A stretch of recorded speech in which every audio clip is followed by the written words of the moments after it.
Hello everyone, welcome back to my channel. Uh, ito po yung lulutuin natin ngayon. Uh, Pork giniling. Yan. So, magkisa lang po tayo ng bawang sibuyas. Tsaka ito po yung pork. Inugasan ko na po yan nung bago ko i-freezer. Ito. Nag-yellow. Yan. Pork giniling po tayo ngayon. Kaya lang po natin na ganyan kasi kasi nag-yellow pa po siya, hindi pa siya totally naghihiwa-hiwalay. Buti na lang hinugasan ko na siya bago ko ilagay sa freezer. Yan, antayin lang po natin na maano siya.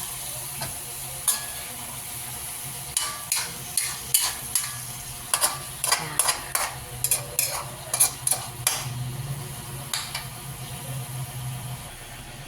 So, ayan po mga friendship, mga beshi. Unti-unti na po siyang naghihiwa-hiwalay kasi nag-yellow po eh.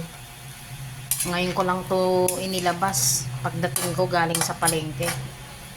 Dapat pala kaninang madaling araw nilabas ko na to eh. Yan, buo-buo pa rin.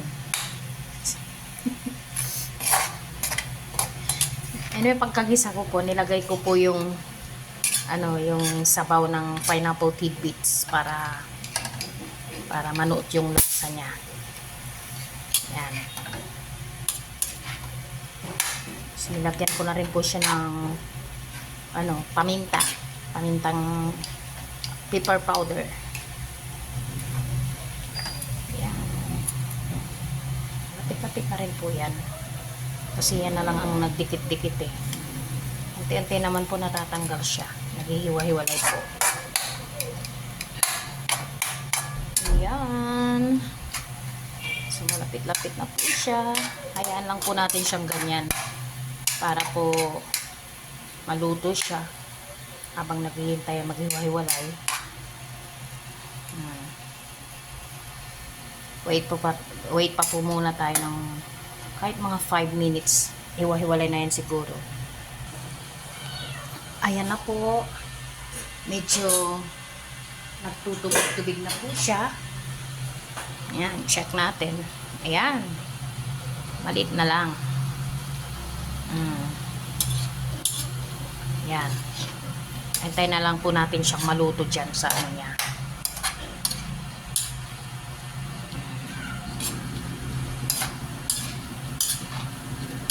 Ayan.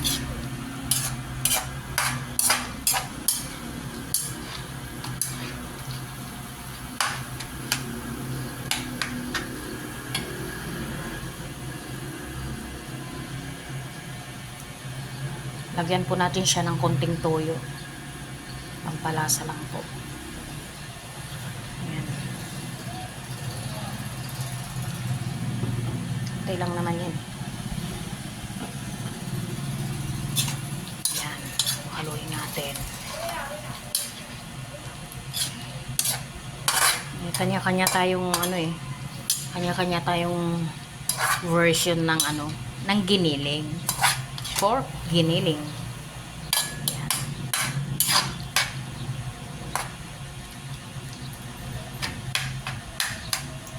Yan po. Yan siya. Check po natin. Yan. Medyo malapit-lapit na siya. So, next, lalagay na po natin yung ating carrots, potatoes, and bell pepper. Yan. Mukhang marami yata.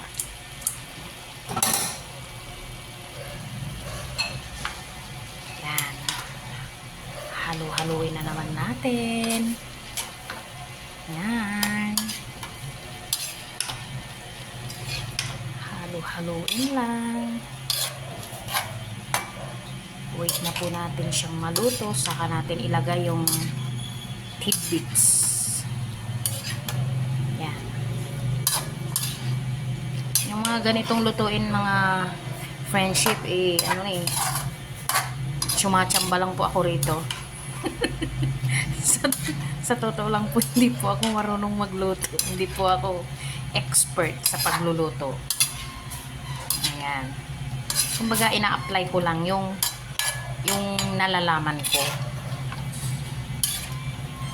Sarili kong style ng pagluluto to. Hindi po ako kumukopya sa ibang mga vlogger na cooking channel, ganyan. Hindi po ako kumukopya.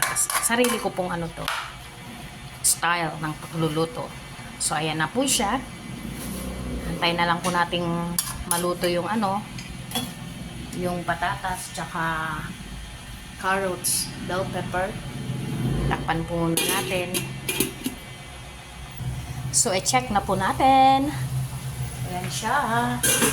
Kumukulo na. Then, lagay na po natin yung tomato paste. Ayan. Tomato paste.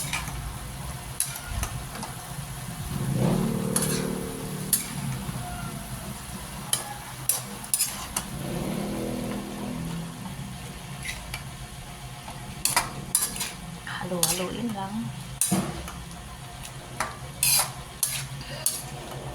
May pepper powder na po siya.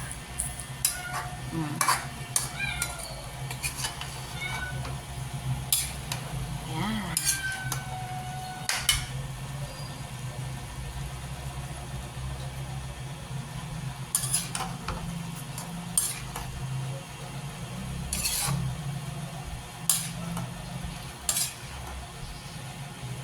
Ating ground pork with vegetables like carrots, potatoes, red bell pepper. Yan po siya. Tapos wait lang po natin siyang maluto, and then lagay na po natin yung pineapple tidbits tsaka konting raisins. Tawag nila doon dito, tae ng kambing. Raisins po. Lagay po natin maya-maya pag na siya, naluto na siya.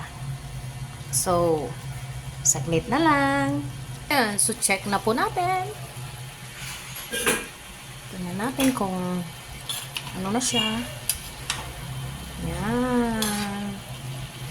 Mukhang masarap. Siyempre, masarap yan. Luto ko yan eh. Diba?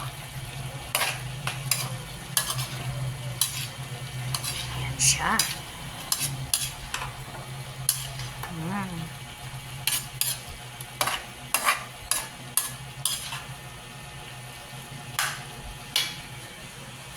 So, tikman na po natin.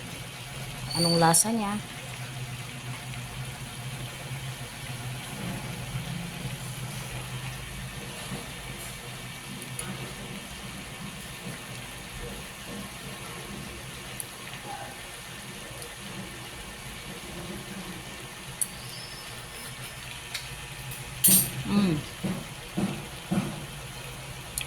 Tamang-tama. So, ilagay na po natin yung ating raisin. Ayan po siya.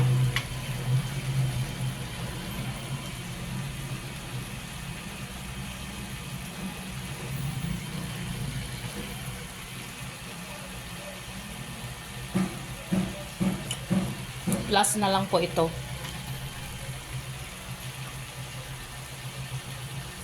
And then, yun pong ating tidbits. Yan. Del Monte pineapple tidbits. Beke naman. Yan po.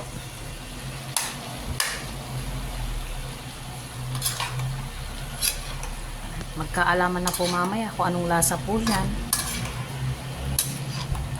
Yan, halo-haluin lang po siya. Tapos, patay na yung kalan. Patay na yung gas. Yan siya.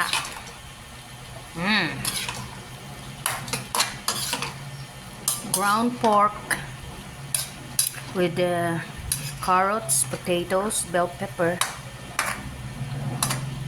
raisin, and pineapple tidbits. Yan po.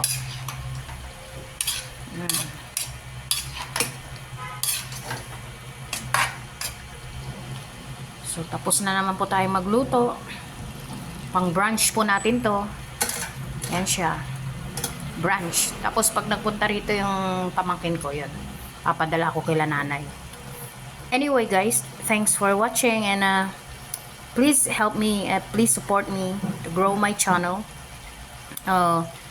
Hit the like button, notification bell, and please subscribe to my channel. Okay? And that's it for today's video. Thank you so much for watching.